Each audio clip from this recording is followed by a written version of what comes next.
We will call this meeting to order. Please stand by for just 1 second. Thank you.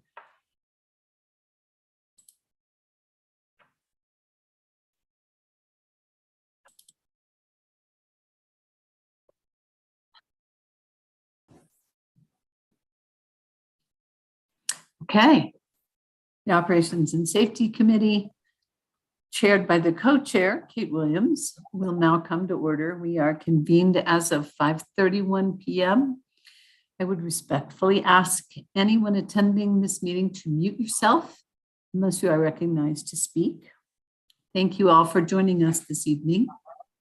Please note that under the current circumstances, the official meeting of the RTD Board of Directors are being held remotely in the interest of public health, safety, and welfare.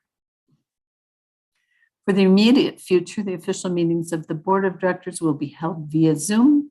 They will be audio and video recorded.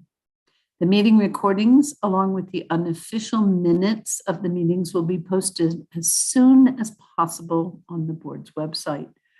You can visit rtddenver.com and scroll to the bottom of the page for the link to the Board of Directors page and information. Directors and members of staff, for the sake of the record, if you would like to be acknowledged during tonight's proceedings, please raise your virtual hand and wait for me to call you before proceeding to speak. Speaking out of turn adds confusion to the records and to these proceedings. Directors and staff participating by phone can also raise their virtual hands to indicate that they would like to speak by pressing *9. To toggle your mute setting, if you are on the phone, press *6. I would now like to call the roll for the committee members. I'm going to do that myself, I guess. Director Bouquet. Present. Thank you. Director Lewis.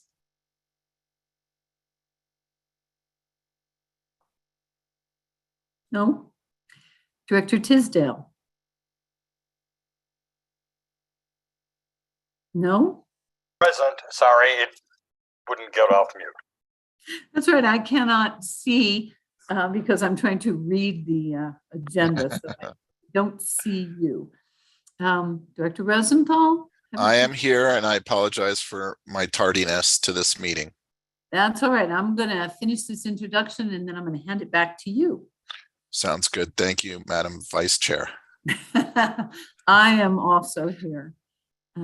We are only missing Director Lewis. For the record, I also see, although let me go back over here and then I can see what other directors are also here. I see Director Catlin, Director Rivera Malpiedi, Director Broom. Director Broom is there. Is that it? I think so. Did you say Director Catlin? My apologies. I said Director Catlin. Okay. I didn't miss Director Catlin. Oops. Yeah. Okay. I would now like to hand this. We are at the public comment section, and I would like to hand this back to you, Chair Rosenthal. All righty. Thank you, Madam Vice Chair. All righty. I would like to open public comment to anyone who would like to address the committee regarding any topic listed. If you would like to speak and have not done so, please either raise your virtual hand or press *9 on your phone. Staff will unmute you when your turn is to speak. If you are dialed in, press *6 to toggle your mute settings. Please bear in mind, by participating in this process, you're being recorded. If you do not wish to be recorded, then your comments will need to be submitted in writing.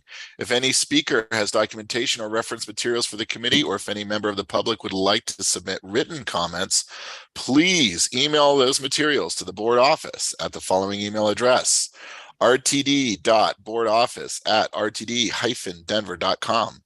During public comment, the committee will not offer comments or responses. Directors or staff may contact speakers following their comments if they raise matters that lend themselves to follow-up. Speakers shall begin their remarks by stating, or should begin their remarks by stating their names, and each speaker will have 3 minutes to speak. Our first speaker is, do we have anybody in queue?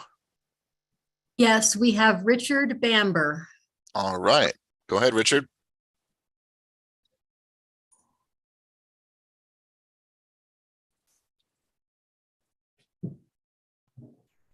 Richard There. Hi, is, can you hear me? okay. Yep, we can hear you. Hi, right. I'll keep this brief because you've probably all heard these comments before. We've heard nothing from the e-bike thing. It seems to have gone quiet. We asked questions at the last board and haven't heard anything. If somebody, a member of RTD staff, would like to reach out to me, give us an update, that would be much appreciated.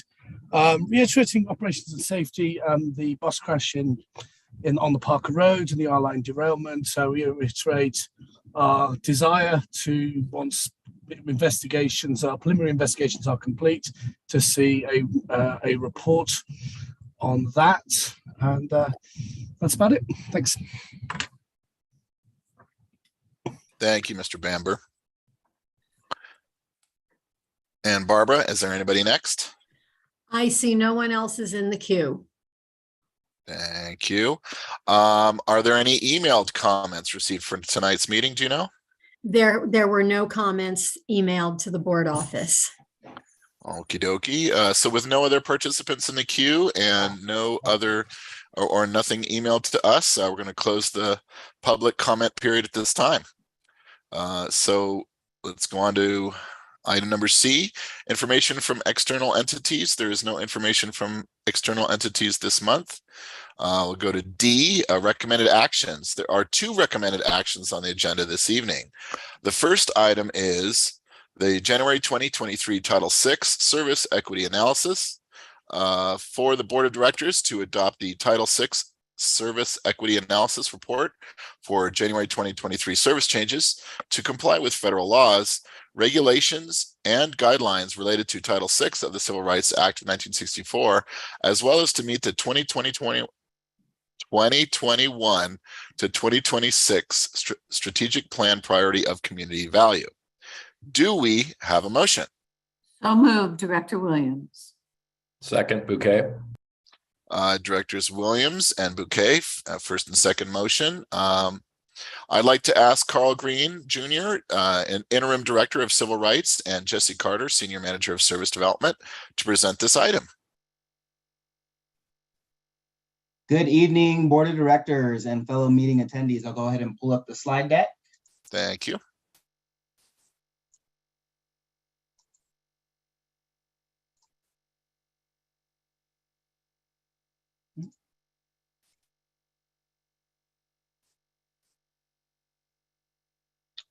All right, so good evening again. My name is Carl Green Jr., interim director of the civil rights, and tonight, along with senior manager for service planning and scheduling, we'll be presenting on the service equity analysis for the January 2023 run board. So to give you everyone an overview of what to expect, I will be discussing the proposed service changes summary, the Federal Transit Administration requirements.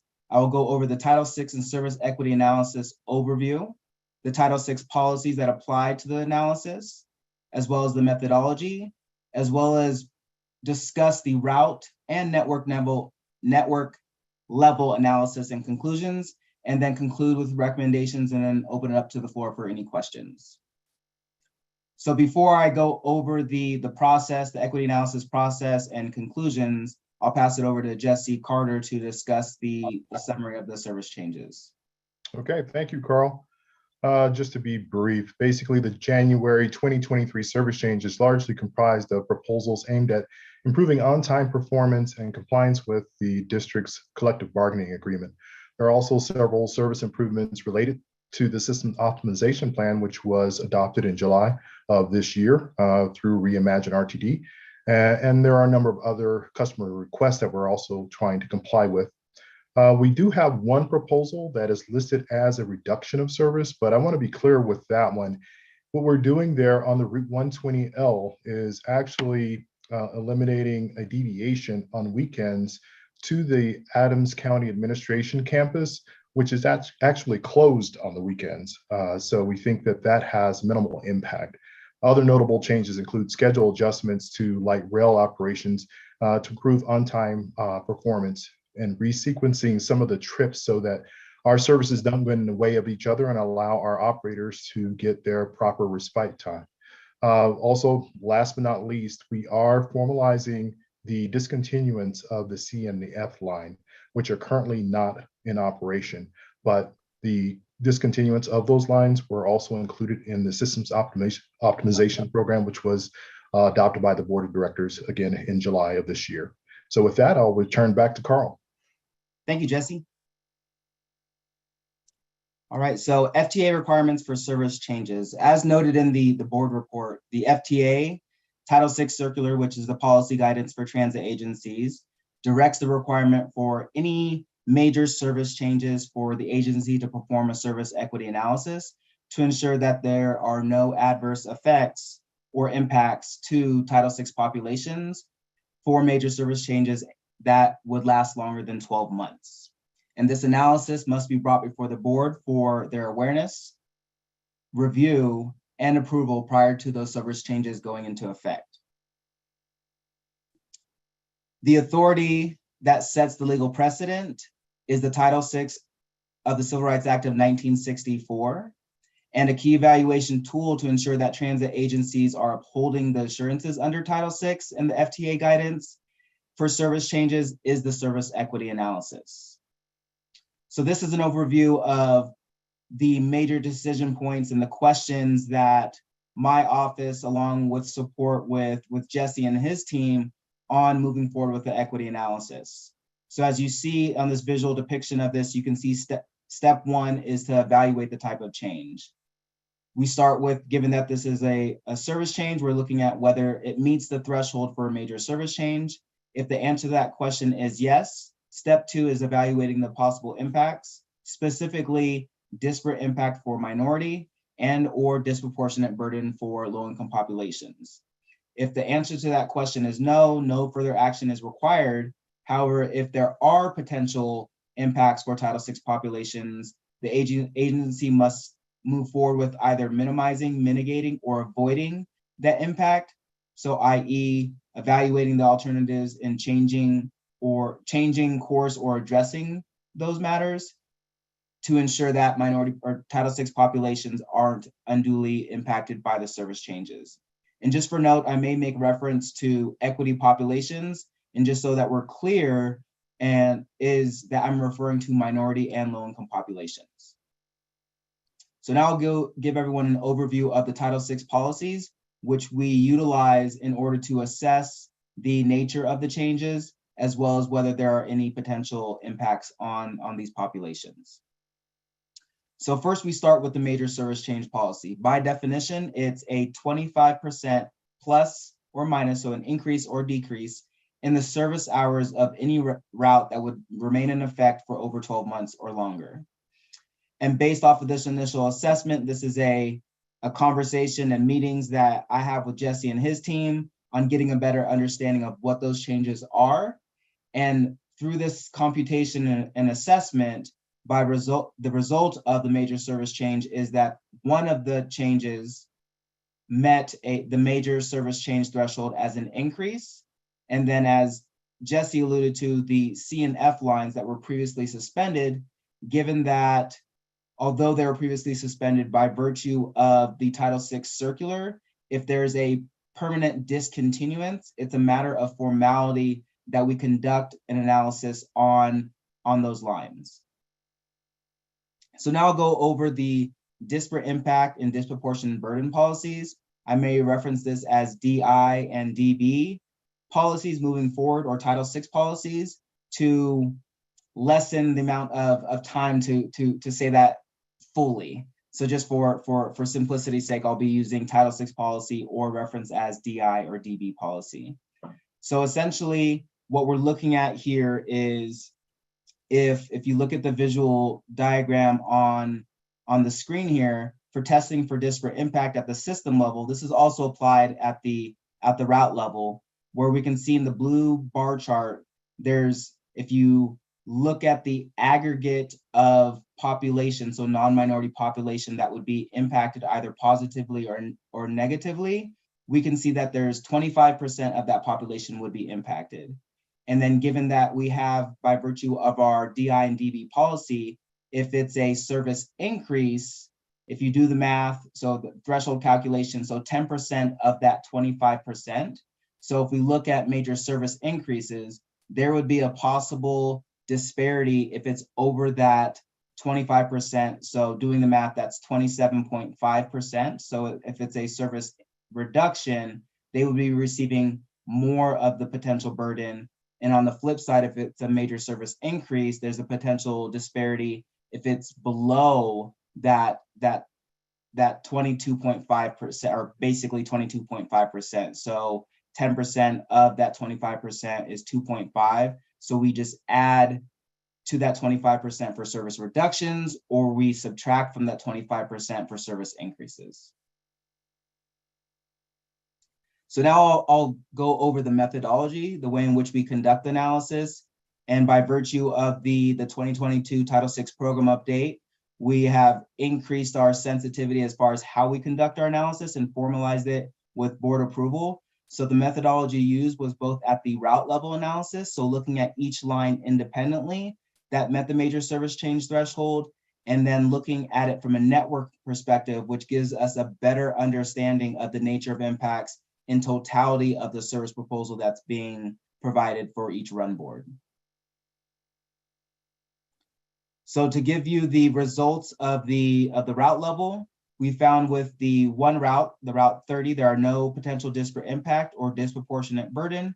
So if we do a refresher of the overview, if there's no potential disparate impact or disproportionate burden, then no action is required.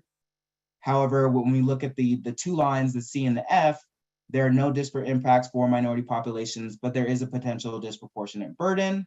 But there are mitigations in place, which I'll discuss a little bit further in the presentation. So now I want to get to the meat of the presentation, which is the network level results in the conclusion.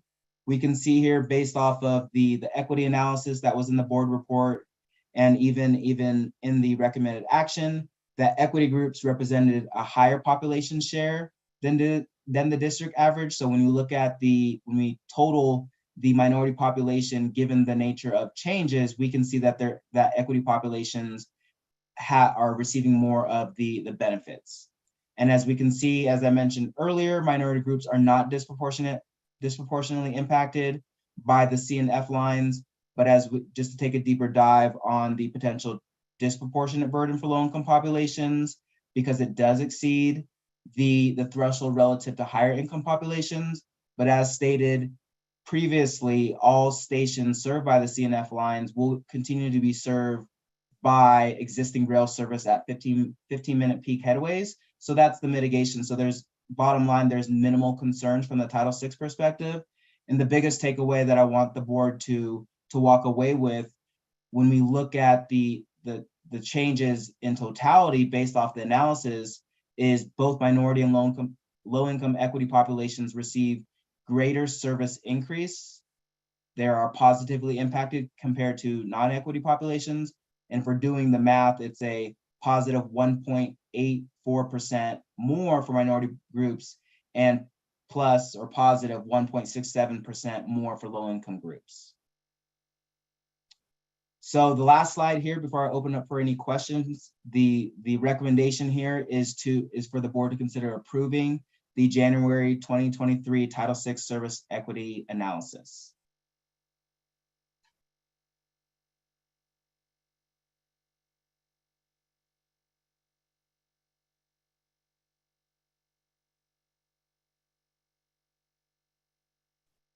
Thank you, Mr. Green. Appreciate that. So at this time, I'd like to ask directors who have questions or wish to speak to raise your virtual hands. I'll call on you in turn. For directors or staff calling into the meeting, if you wish to speak, please press *9. All right, hold on, let me minimize that. Let's see, does anybody have any hand raised? Director Bouquet. Yeah, thank you very much, Chair. My question was just kind of regarding the 120L discontinuation for weekends, and just curious what the ridership numbers are for that, if we have that. Chair, if I might. Absolutely, Mr. Carter. Okay, thank you. We will make sure to get you the actual ridership numbers. But if you're looking for actual boardings and unlightings in the segment that's discontinued, that number is going to be very, very low, given that the primary generator that was trying to be served on that segment is closed during the time. You're going to see, I'm going to guess either a single digit or zero, but I will confirm that through a ride check analysis sent to the board office. Thank you very much. Mr. Carter, was that the facility in Adams County that had an issue where we had to scramble and work with local officials to get a bus service to that facility? That is correct. Okay. It was And that. so juries. Oh, go ahead. No, I was just going to say, I wouldn't consider it scrambling. My apologies for that characterization. No, actually, no. I was looking for the right word. How about say there was quite a bit of activity quite involved. a bit of effort to try to make sure that we were providing Yes. service to it. Absolutely. But again, the reason why we're discontinuing this segment is on the weekends, the facility is just not open, and therefore we can straighten out the route, provide more respite time for our operators going up to US 85 and Bridge Street. So we think this is a change that doesn't harm anyone or take away actual service from anyone, but at the same time, actually treats our operators the best way we can. All right. Thank you, Mr. Carter. No problem. Madam General Manager, CEO. Yes, thank you very much, Mr. Chair, for the opportunity to speak. I just wanted to share that through our government relations officer, we have been coordinating with Adams County because we apprised them of this. Unlike previous instances when there perhaps wasn't adequate communication. So I just wanted to ensure that everybody was cognizant of that fact. Thank you. And thank you for that clarification. That was actually going to be my question. So you're clairvoyant, Madam General Manager, CEO. Alrighty. Any other questions, concerns, etc.? All right. Any no votes? Alrighty. So we do have 4 aye votes, and therefore it passes. All right. The next item is the January 2023 service change. For the Board of Directors to approve the January 2023 service change package as revised and summarized in attachment A, and to authorize the General Manager, CEO, or her designee to execute contract amendments as necessary for private operators whose service is impacted by these changes. Do we have a motion? I move the adoption. Any second? I will second then, if nobody wants to. All right, so it's Director Tisdale motion and myself second. Let me go back to the script here, make sure I'm following that. I'd like to ask Michael Ford, Chief Operations Officer, and Jesse Carter, Senior Manager of Service Development, to present this item. Go on ahead. Thank you. Thank you. It's Michael Ford, COO, and I'd just like to give you an update on the proposed service change. And not to be too redundant, with the board adoption of the Reimagine RTD system optimization plan known as the SOP in July 2022, several of the proposals herein initiate the first phase of implementation of the SOP. The January 2023 proposals related to the SOP were selected, modified, and based on RTD's current capacity to provide service. Workforce availability challenges persist, tying the sequencing of the SOP related routes proposals more directly to specific operating divisions' capability for additional work assignments. It should be noted that efforts to increase operator availability through intensified recruitment and increased employee outreach continue. By way of discussion, following the guidelines contained in the strategic plan, relating most directly to community values and customer excellence, and recognizing the RTD's workforce challenges, the proposals herein are directed at improving on-time performance, maintaining collective bargaining agreement compliance, and implementing the first phase of the SOP. And as you know, the board adopted guidance for proposed service changes continues to focus on service performance evaluations based on RTD service standards, the effects of the overall integrity of the transit network and on transit-dependent markets, the availability of alternative services to affected riders, cost-effective distribution through the districts of and family of services, and the ability to enhance service when possible. Title VI of the Civil Rights Act, benefits and services are provided without regard to race, color, or national origin. Also, disparate effects on the income and minority populations, and the response to changes in communities where services are provided. There's a list of information that is summarized in your packet in attachment A. Reference materials in the SOP proposals are also included in attachment B, C, D, E, and F. And there were some public meetings that took place that was communicated at the last discussion on September 26th at noon, and at September 27th at noon and 6 p.m. These meetings have been recorded and are available for review. Comments from the public comment period have been summarized and are listed in your attachment B. And the initial recommendations, staff received input during the public comment process and continues to conduct additional analysis after the initial service recommendations are communicated to the board of directors. Depending on the outcome of the public comment process and continued analysis, staff may or may not propose modifications to the initial recommendations. So the following proposals have been added or significantly modified. As you note in your packet, Route 10 will be delayed until May 2023, the expansion of that. And then the other service changes are really focused on the 2023 SOP related service adjustments, on the proposed service reductions and efficiencies, proposed mixed service improvements and service efficiencies as well, proposed routine service adjustments to focus on schedules, adjustments, schedule analysis. And finally, the financial impacts are to be deemed cost neutral. So at this time, that concludes my brief report. And I would ask Jesse Carter, Senior Manager of Service Development, to join me, and we will entertain any questions that you may have. Thank you, sir. Mr. Carter.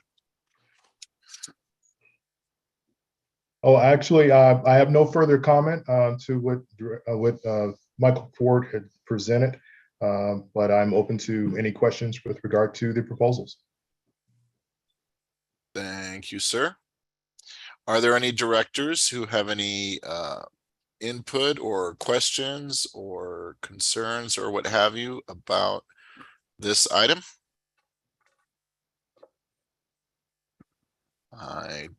There's a hand. Director Tisdale.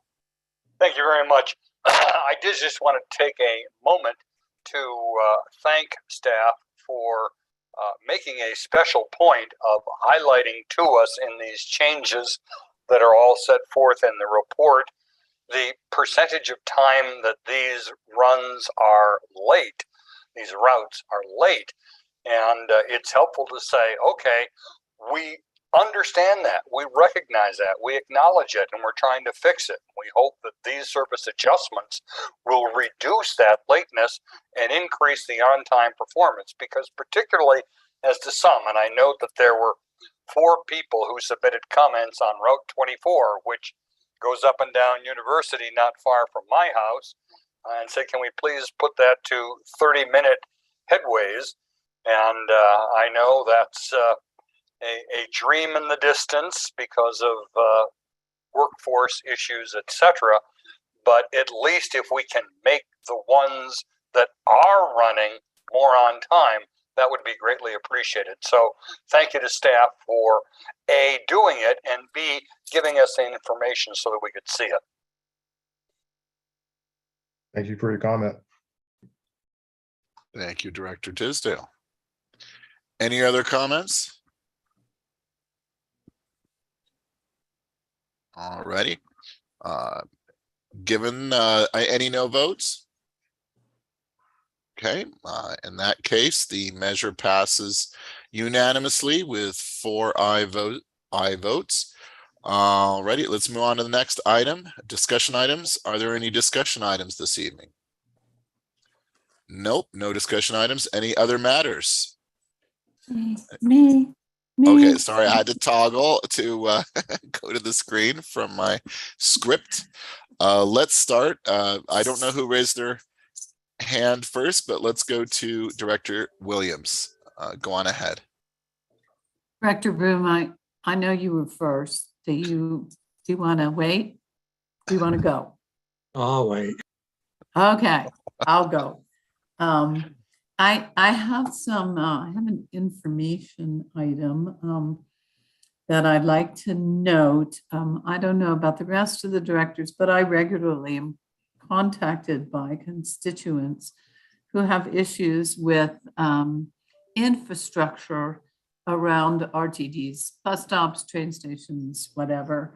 They want the garbage can emptied, or they want the bench repainted, or they want the shelter moved or not moved. And I would like us all to know that the majority of those issues do not belong to RTD.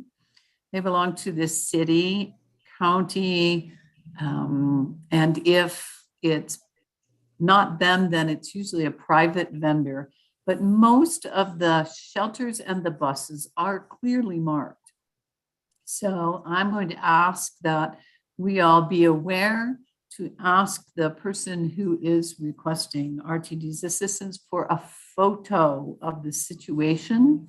And if they take some time to look at the facilities, they will see that almost all the time it says this is owned by outdoor advertising, or for help with this bench, call Adams County. And I'd like to see us all be aware of that. So that is the first item that I have. And Chair, I have another one. Can I go on? Okay. I'm sorry, Director. Oh, absolutely. Sorry, I was on mute. Go ahead. That's all right. Sorry, Director Broom. The other one I'd like to note is that we had some discussion about signs at the elevators at RTD facilities where you need an elevator to access what's going on there. And that has been resolved due to RTD staff. And I'd like to thank them all for their work on that. And that is all other matters that I have this evening. Thank you, Director Williams. Director Broom. Thank you, Chair. We're all aware that we're operating a system with a lot of vacant operator positions, which have resulted in skipped trips and so forth. My concern is are we also skimping on training? In other words, we don't have enough time to set aside for operators for safety training. And we've had 3 very serious accidents in recent weeks. Would anybody like to comment on that or Chair? Well, if I may. Let's go with our General Manager, CEO, Ms. Johnson. Thank you very much, and I will yield the floor to Mr. Ford. And thank you very much for that comment, Director Broom. I have been meeting with the team, and we have talked about this. When it comes to safety, I take the position, and the team is in alignment with this, that we would sacrifice on bringing new employees in because we need to train the ones that we've already invested in. So I just want to be clear as we talk about what we're doing collectively, that training and safety are paramount to our overarching operation. So with that, I will yield the floor to Mr. Ford, our Chief Operating Officer. Mr. Ford. Thank you. Thank you. No, I would just add that we are not skimping on any training. We continue to be rigorous in that, and also looking at patterns or issues that we're having to correct or enhance additional training where needed. So I just would want to emphasize that we are continuing to do our training, to modify, enhance where needed, even methodologies of training as well. So I can assure you that our training is something that we take very seriously, as CEO Johnson mentioned, and we're continuing to look at opportunities for improvement, but we are continuing our rigorous training efforts at RTD. Thank you. That's good to hear. Thank you, Mr. Ford and General Manager, CEO. Thank you, Director Room. Any other up? We have Director Tisdale. Thank you very much, Mr. Chairman. I wanted to take a moment during the operations meeting to thank General Manager CEO Johnson for the report regarding the restrooms in the Denver Union Station bus concourse that will open again on Monday, October 17, having been closed for something close to 11 months. So it's wonderful that our various supply chain issues have been addressed and that we have a specific plan so that we can provide a safe, clean, and secure rest facility for our passengers who use the bus concourse. So I thought we should take a moment to emphasize that during this meeting. I really do appreciate it. Thank you. Thank you very much, Director Tisdale. Madam General Manager, CEO. Yes, thank you very much, Mr. Chair, and thank you, Director Tisdale. I want to thank the team. I want to be clear that this has been a collective effort amongst a myriad of people. So it took a long time coming in relationship to supply chain and a myriad of different issues and coordinating. So the members of the team that are leading, the police department, Chief Martingano had an integral part in this as we look at our third party to provide staffing support, Mr. Stoppelkamp and his team, and of course, operations collectively, John McKay. I'm gonna leave somebody out. It's taken a village, and I don't want to leave out anybody's name because it's been a cross-pollination. And thank you for acknowledging that. We wanted to do this sooner, as you all know. And finally, it looks as if everything is aligned. So thank you for your patience. And that is really a subject that is well brought up, Director Tisdale, and thank you, General Manager and CEO Johnson, for recognizing that. And that actually dovetails into what I wanted to bring up. I have to recognize Director Rivera Malpiede for organizing a tour for myself, and others were invited too, but I was the one who showed up. So I got to see the Union Station bus concourse and sort of the behind the scenes as well. So what is all the logistics, the ventilation system, the pumping systems, the backup systems, the fire suppression systems. And we also got to see the bathroom as it was being redesigned. And also the staffing that would be going with that, the process of making sure that it would be, how often it would be cleaned and made sure that it would be safe for all in the bus concourse, etc. So I just wanted to also show that, I do recognize Director Rivera Malpiede and of course, everyone that General Manager and CEO had also mentioned. It was amazing just how everybody is really working together to make it a better and safer, more enjoyable trip and ride for everybody using RTD and using the bus concourse. So kudos to everyone. I know there's still some more work to do in regards to the ticketing process and things like that, but that at least is a huge step forward, and I have to thank you all. Anybody else have anything? Director Malpiede. Well, thank you, Director Rosenthal. I would be remiss if I didn't just acknowledge that every time we've asked for a presentation, Henry Stoppelkamp is the first one there and does an amazing job, along with our Deputy Chief, Steve Martinago, and Brandon Figlio from our Division of Communications. He's just been really phenomenal. But the other thing I'd like to do is thank the General Manager for her leadership with her team, because Union Station is such a different place than it was just 6 months ago. It is quiet, it is clean, it feels safe, And I think our patrons really, really appreciate all the work that's gone into the facility. And so I just wanted to really thank all of you for your leadership under Deborah Johnson, because Deborah, you've done one hell of a job, not just with the RTD family, but bringing together all the key partners in the region to be part of the process. And so you're right, it takes a village, but it takes a leader of the village to call the people. And I just wanted to say thank you. Thank you, Mr. Chair. And thank you, Director. And my apologies, I didn't mention those three gentlemen who accompanied us and who are always providing support for our tours.